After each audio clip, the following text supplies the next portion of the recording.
And we now come to the third oral question. Lord Carrington.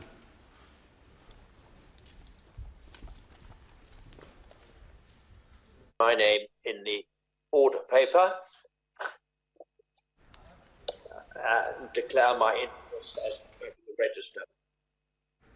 I call the Minister. Lord Greenhalgh. I declare my residential and commercial property interests as set out in the register. The Government has provided an unprecedented £352 billion support package, keeping millions in work and temporarily bolstering the welfare safety net by more than £1,000 a year for families most in need. Financial support for private rented sector tenants remains in place. The Job Retention Scheme and Universal Credit Uplift are available until the end of September. For renters who require additional support, £140 million of discretionary housing payments are available. Lord Carrington.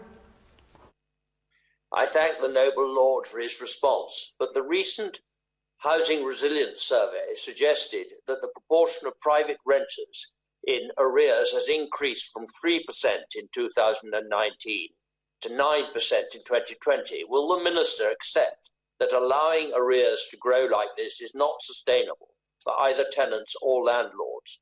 The budget announced a pilot no-interest loan scheme to help vulnerable consumers who would benefit from affordable short-term credit to meet unexpected costs. Will the Minister consider a similar loan scheme to support tenants now in arrears who do not claim benefit support? My Lords, I point out that two-thirds of the tenants identified in the survey have 2 months or less of rent arrears. We have preferred to avoid encouraging further debt, instead providing non-repayable financial support through furlough and the welfare system. Lord Young of Cookham. My Lords, in the debate on poverty and mass evictions in Grand Committee on April the 22nd, I asked my noble friend if his department would do a quick review of the schemes in Wales and Scotland of grants and loans that prevent evictions to see whether any lessons might be learnt for England. And he replied, I will encourage my officials to look at what we can learn from the devolved administrations. So can I ask my noble friend what the outcome of that review was?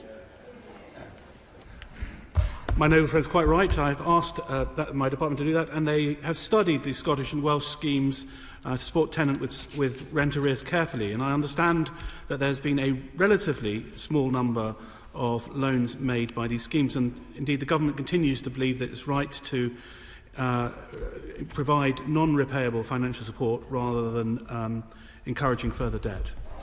Best. Lords, I declare my housing interests as on the register. Has the Ministry of the Noble Lord the Minister been able to study the outcomes of the tenants' loan scheme operating in Spain? Has this enabled tenants to pay off COVID-related arrears successfully and avoid the traumas and cost of widespread evictions? And if the scheme is working well in Spain, why not here? My Lords, we continue to review other examples of support, including that in Spain, as well as those in the devolved administrations in the United Kingdom, and we will consider what impact they may have, but we'll continue with the policy that we have, which is about not encouraging further debt. Lord Kennedy of Southwark. My Lords, I refer the House to my register of interests as set out in the register. My Lords, right now, an estimated 353,000 private renters are in arrears. Rent arrears have doubled since the beginning of the COVID-19 pandemic. The Government promised no renter would lose their home due to the pandemic. Is it now not time for the Government to accept the need for a COVID rent debt fund to clear COVID arrears for the most financially destitute renters who are in severe risk of homelessness? If not, with the ban on evictions, which will be in place during lockdown, being lifted next month, how will the Government stop evictions because of COVID rent debt? My Lords, we're aware of the exhortations from many organisations, but we consider that the increase in those in rent arrears is not statistically significant between the two surveys. It went from 7% to 9%. We recognise also that we provided a substantial package of support for renters during the pandemic, including legislative protections and unprecedented financial support. Ms. Grenda. That loosening restrictions when 353,000 private renters are in arrears risks making families homeless, particularly whilst no-fault evictions are still in use. Will he even, at this late stage, agree to meet with Generation Rent to discuss a COVID rent debt fund, enabling renters to clear their debts and landlords to claim up to 80% of income lost, all at a fraction of the current subsidies for homeowners? My Lords, I'm always very happy to meet with Generation Rent and hear their proposals. I would point out that we continue to provide the support even at this stage. We've lifted the local housing allowance rates to the 30th percentile of local rents in April 2020, and that's provided 1.5 million claimants with around £500 more housing support per year. And we've announced that in 21-22 the local housing rates are being maintained at the increased level in cash terms. Moylan. My Lords, financial assistance to renters finds its way straight into the pockets of landlords. But rents have fallen during the pandemic, not least in London.